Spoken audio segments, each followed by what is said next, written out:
ॐ श्री महाप्रज्ञ गुरवे नमः। जिसके सांसों में रहता है शाश्वत शांति का स्पंदन, उस महाप्रज्ञ को वंदन, उस महाप्रज्ञ को वंदन। सत्य अहिंसा अनेकांत को अर्पित जिसका तन मन, उस महाप्रज्ञ को वंदन, उस महाप्रज्ञ को वंदन। जिसके सांसों में रहता है शाश्वत शांति का स्पंदन, उस महाप्रज्ञ को वंदन, उस महाप्रज्ञ को वंदन।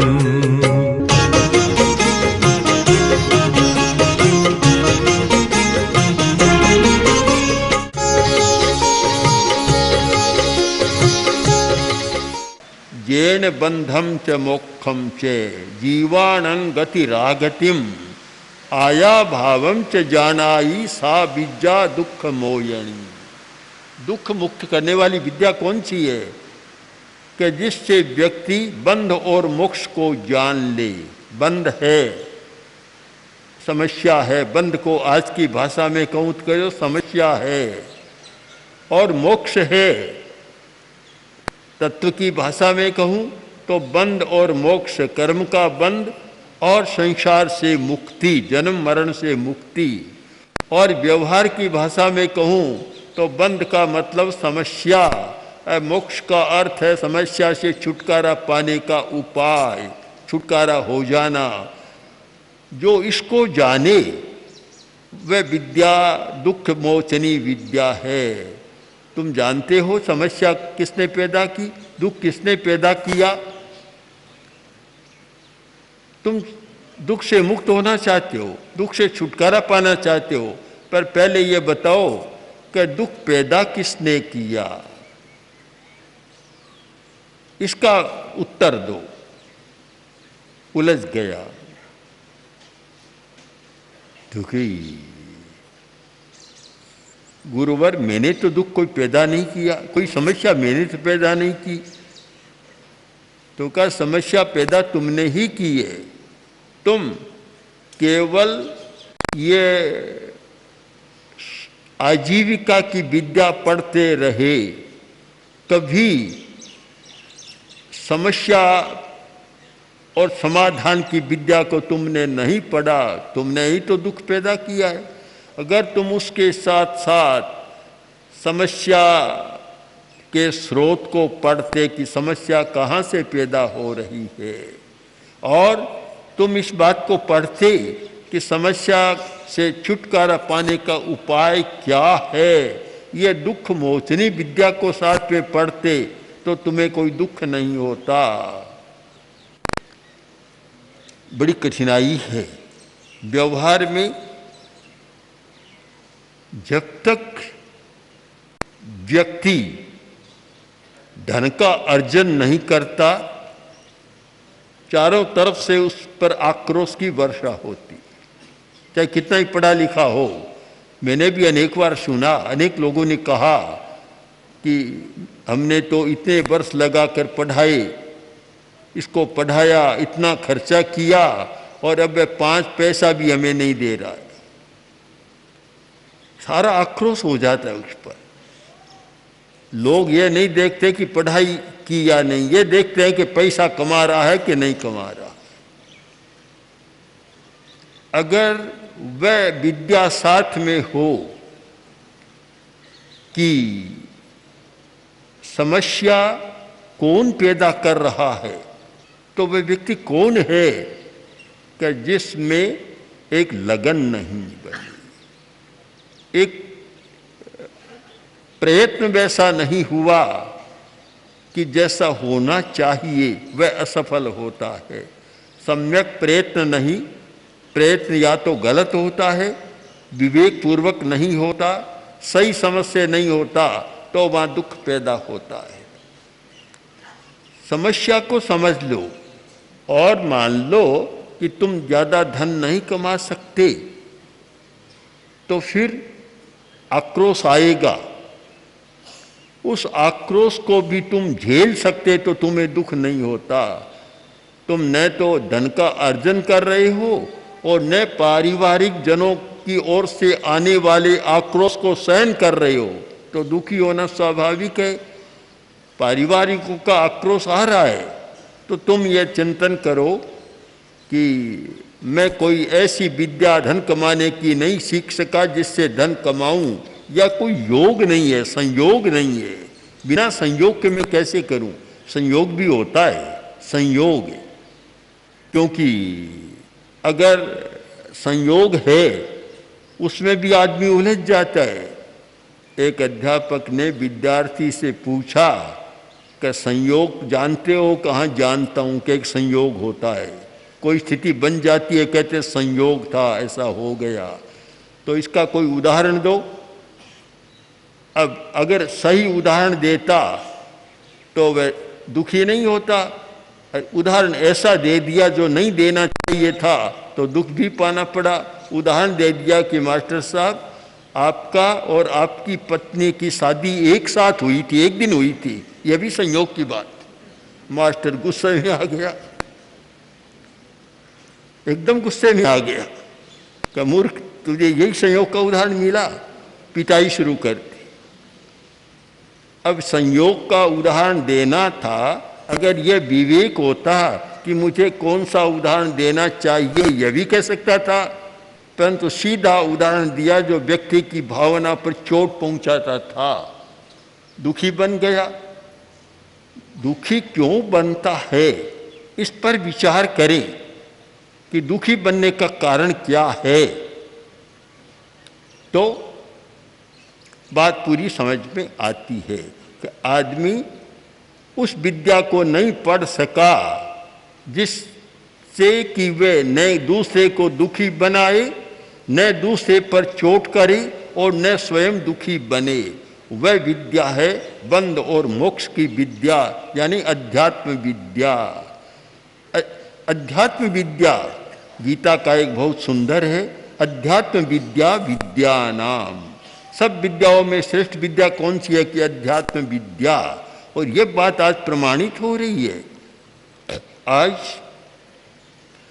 जो बड़े बड़े लोग हैं वे अध्यात्म की ओर झुक रहे हैं।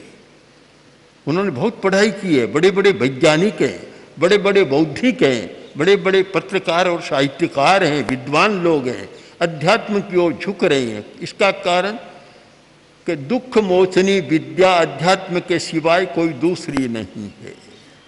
यह दुख मोचनी विद्या है कि जिसे पढ़कर आदमी जटिल परिस्थिति में भी सुखी रह सकता है, दुख का अनुभव नहीं करता। हमने देखा कि एक जटिल परिस्थिति आई, कठिन परिस्थिति मुनि मधुकर जी के सामने, पर आज देखा कि उन कोई दुख व्यक्त नहीं किया। यह अध्यात्म विद्या का ही प्रभाव है, जो ये मानते हैं कि अब ठीक हो गया, ठीक हो गया, यह सुख देने की बात है, पर ठीक नहीं हुआ, यह दुख देने वाली बात नहीं सुनी। बस सब ठीक है, आपकी कृपा से ठीक है, सब ठीक हो गया। क्योंकि जिस व्यक्ति में अध्यात्म की चेतना जागृत होती है वह जटिल परिस्थिति का बखान नहीं करता, वह समाधान का बखान करता है कि समाधान हो गया। दुनिया में कुछ होता रहता है, अब किस किस का बखान करें, दुख का रोना कब कब रोएंगे। अगर यह जीवन इतना कीमती जीवन दुखड़े का रोना रोने के लिए ही है तो दुनिया बहुत खराब है। ऐसी दुनिया हमें नहीं चाहिए। आदमी दुख का रोना न रोए, ये खोजे कि सुख का स्रोत क्या है, दुख का समाधान क्या है। हमें हमेशा समस्या का समाधान खोजना है। मैं मानता हूँ बंध और मोक्ष, इन दोनों का ज्ञान कराने वाली विद्या दुख मोचनी विद्या है। यह बंध और मोक्ष शब्द इतने महत्वपूर्ण है। आदमी बंधता है, वाणी का विवेक नहीं तो बन जाता है, कार्य का विवेक नहीं तो बंध जाता है, चिंतन सही नहीं तो भी बंध जाता है।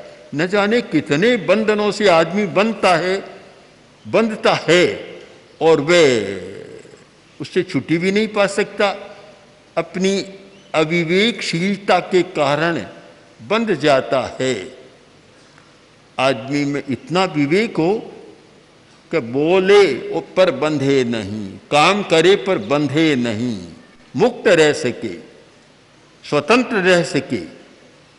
वह विद्या अध्यात्म की विद्या है। व्यवहार में तो ऐसा होता है कि आदमी कटु बोलना जानता है, झूठ बोलना भी जानता है, अप्रिय बात कहना भी जानता है, व्यंग करना भी जानता है, ये सब जानता है, पर दूसरे को प्रसन्न रखना नहीं जानता।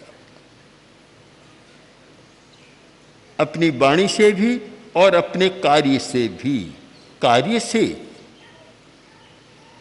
अपने कार्य से प्रसन्न कोई व्यक्ति कब बनता है कि कठिन स्थिति हो और उसमें सेवा का प्रसंग आए तो व्यक्ति सहज प्रसन्न होता है कि मेरी कितनी अच्छी सेवा की। प्रसन्नता का स्रोत क्या है कि जब व्यक्ति कठिन स्थिति में होता है और दूसरे लोग उसका सहयोग करते हैं, एक अज्ञात प्रसन्नता पैदा होती है, अनजानी प्रसन्नता होती है। मिलता कुछ नहीं पर सब कुछ मिल जाता है कि मेरी बहुत अच्छी सेवा की है। यह प्रसन्नता, यह कार्य की प्रसन्नता है। पास में हो और सेवा अगर ठीक न हो तो प्रसन्नता तो गायब, पता नहीं और क्या क्या सुनने को मिल जाता है। बहुत बड़ी बात है सेवा, यानी अपना विसर्जन करना। बड़ा कठिन होता है अपना विसर्जन, अपनी सुविधा का और अपने स्वार्थ का विसर्जन करना, दूसरों के लिए खपना बहुत बड़ी बात है। आदमी में इतनी स्वार्थ की मनोवृत्ति है कि वह विसर्जन करने की बात आती नहीं है। लड़का आया और पिताजी आज तो लॉटरी में रुपया लगाना है, मुझे 1 रुपया दो। पिता ने दे दिए। जाने लगा तो पिता बोला कि तुम ले जा रहे हो, रुपया लगाओगे और मानो कि तुम्हें 5 लाख रुपया मिल जाएगा तो क्या करोगे? पिताजी चिंता मत करो, आपका 1 रुपया पहले लौटा। कितना स्वार्थ होता है आदमी में, स्वार्थ होता है। दूसरों के लिए विसर्जन करना कोई जानता नहीं है। उस स्थिति में अपनी सुविधा का विसर्जन, अपने समय का विसर्जन, अपनी शक्ति का विसर्जन सब कुछ करते हैं, तब कोई सेवा बनता है। इसीलिए कहा गया कि सेवा धर्म परम गहनो योगिनाम अप्यगम्य। ये सेवा धर्म परम गहन है और योगी लोग और बात को तो बता देते हैं, पर सेवा धर्म की व्याख्या करना शायद योगियों के लिए भी कठिन बात है। यह एक विसर्जन है और मैं मानता हूं कि किसी भी संगठन के लिए, संगठन को चिरजीवी बनाने के लिए जो कोई सबसे बड़ा साधन है वह है सेवा।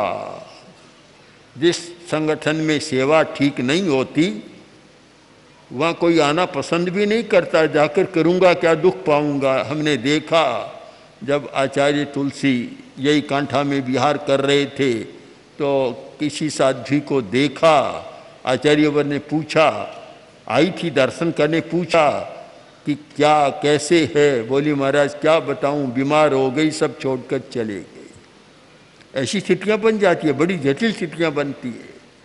आचार्य भिक्षु ने प्रारंभ से ही व्यवस्था की थी, जो मर्यादाएं बनाई, जो व्यवस्थाएं की, उनके साथ एक बड़ी मजबूत मर्यादा है सेवा करने की, कि सेवा करो, सेवा की व्यवस्था। और सेवा जो नहीं करते हैं उनके लिए बड़ा कड़ा विधान भी किया। मैंने स्वयं देखा, पूज्य कालूगणी का अंतिम समय, स्वर्गवास होने से कुछ दिन पहले अस्वस्थ थे। उस स्थिति में भी पता चला कि एक मुनि है और मुनि मगन जी अस्वस्थ हैं और वह मुनि उनकी सेवा नहीं कर रहा है। तो पूज्य कालूगणी ने कहा क्या करूं, मैं यहाँ हूँ। फिर मुनि तुलसी से कहा कि ऐसे साधु को जब आए तो संग से अलग कर देना। जो संघ में रहकर संघ के साधुओं की सेवा नहीं करता, उस साधु को गण से अलग कर दिया जाए, संघ में नहीं रखा जाए। तो इतना बड़ा महत्व हमारे धर्म संघ में सेवा को दिया गया। और जब सेवा करने वाले सेवा करते हैं और वह सारी बात सुनते हैं तो बड़ी प्रसन्नता होती है कि वे आचार्य भिक्षु की आराधना कर रहे हैं। आचार्य हेमचंद्र ने कितना सुंदर लिखा कि बीतराग सपर्यात तवज्ञा पालनम परम। बीतराग आपकी पूजा करने की अपेक्षा आपकी आज्ञा का पालन करना श्रेष्ठ है। कारण कि आज्ञा रद्धा भवा विरद्धा च शिवाय च भवाय च।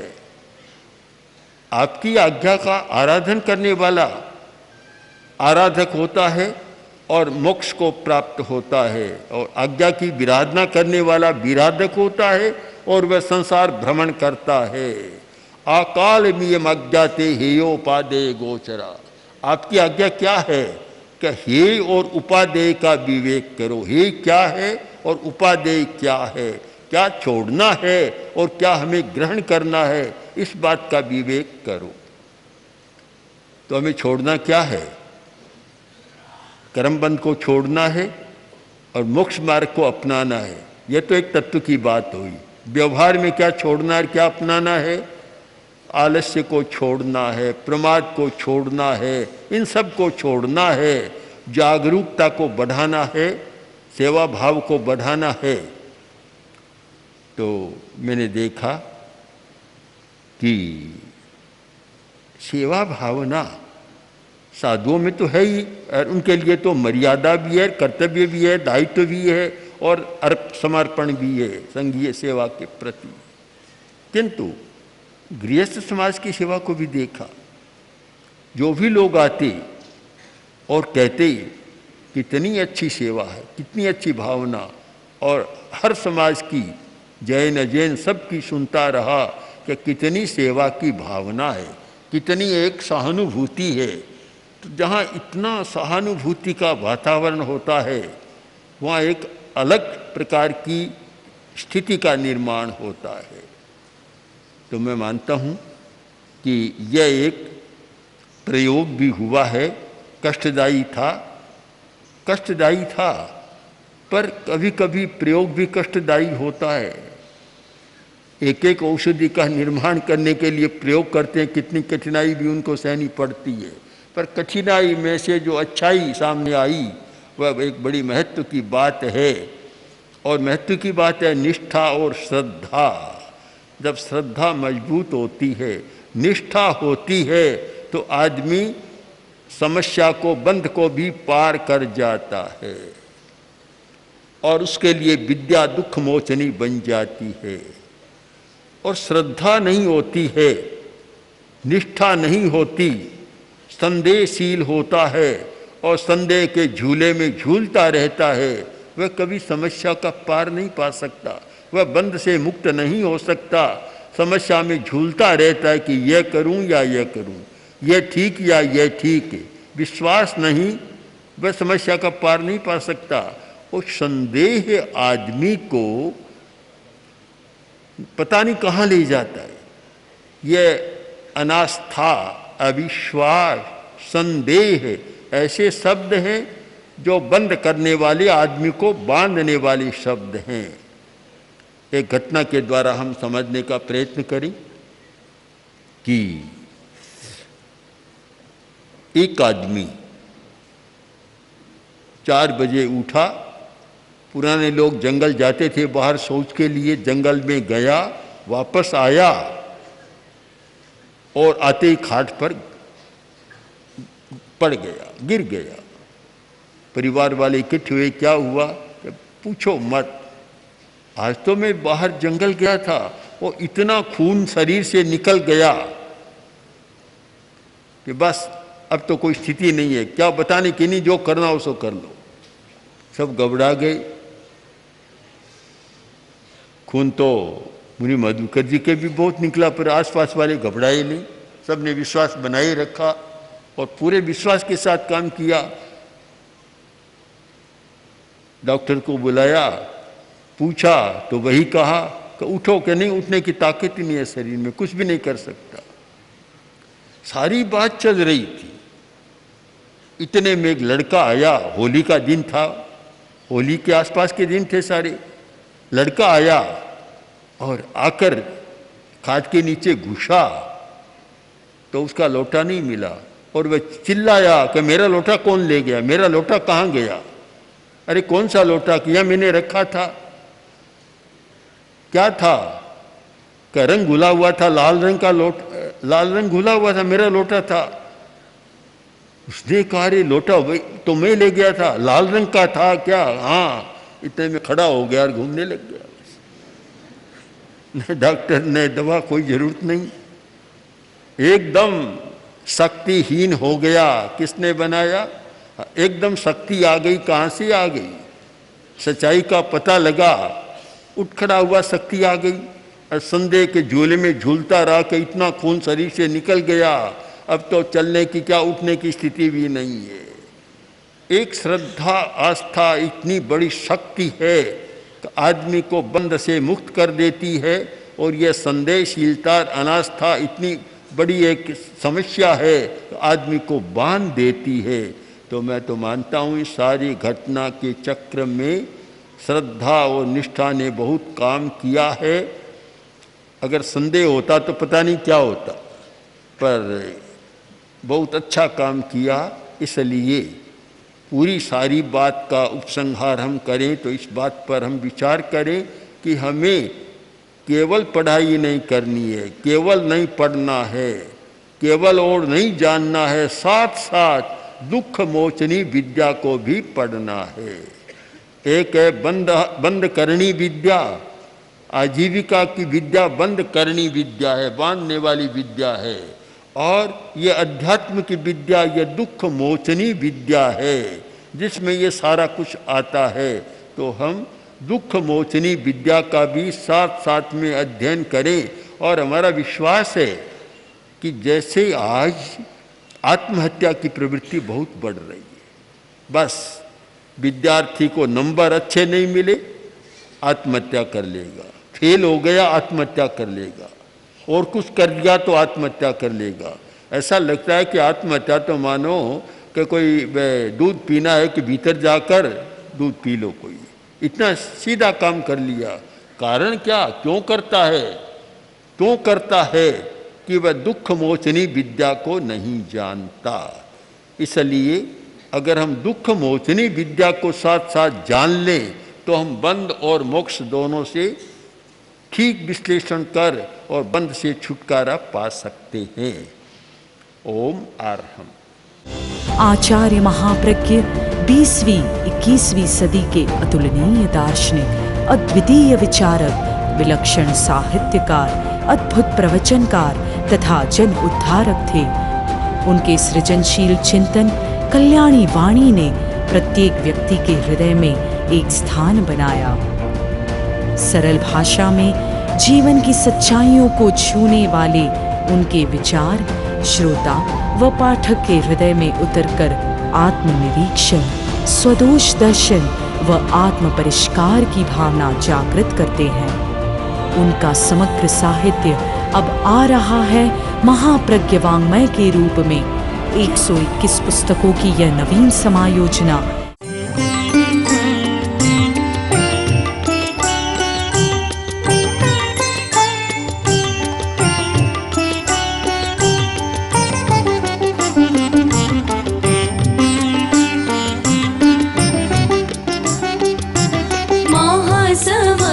महाप्रज्ञ गुरुवै अर्घ्य आस्था काय चढ़ाए, अमल ध्यानी विशद ज्ञानी, अमर है तेरी ऋचाए।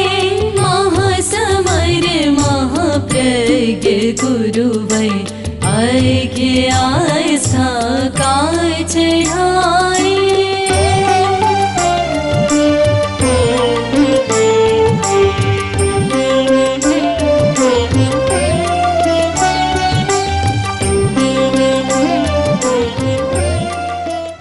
ओम श्री महाप्रज्ञ गुरवे नमः। ओम श्री महाप्रज्ञ गुरवे नमः। ओम श्री महाप्रज्ञ गुरवे